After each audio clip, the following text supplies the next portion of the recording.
প্রত্যেকটা ক্ষেত্রেই আপনি ফিতনা পাবেন। পরিবারের দিকে তাকাবেন, দেখবেন পরিবারের বন্ধনগুলো আগের মতো নাই।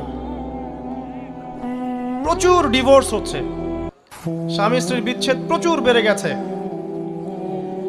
তারপরে সন্তান সন্ততি আমাদের পরিবারে যারা আছে, দেখবেন এরা বেশিরভাগই দুনিয়াদার হয়ে গেছে, দিনের খুব একটা ফিকির নাই।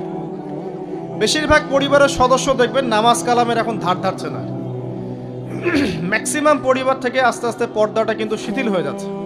আপনি ব্যক্তি জীবনের দিকে তাকিয়ে দেখেন, গর্বের সাথে আমরা বলি না যে 90% মুসলিমের বাংলাদেশ, দেখবেন মেজরিটি সংখ্যক মুসলিম 5 ওয়াক্ত নামাজ জামাতে পড়ে না। বেশিরভাগ মুসলিম দেখবেন আল কোরআন বিশুদ্ধ করে তেলাওয়াতও করতে পারে না। তো এরপরেও আমরা দাবি করি যে আমরা প্রকৃত মুসলিম, জান্নাত আমাদের জন্য অপেক্ষা করছে।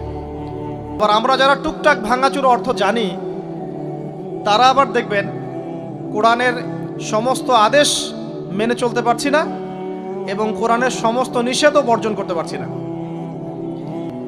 আবার কোরআনের ব্যাখ্যায় আছে হাদিস। তো এই হাদিসকে কেন্দ্র করে কোনো বিভ্রান্তির সুযোগ ছিল না, কিন্তু এখানেও আমরা বিভিন্ন জাল এবং বানোয়াট হাদিসের উপর আমলও শুরু করেছি।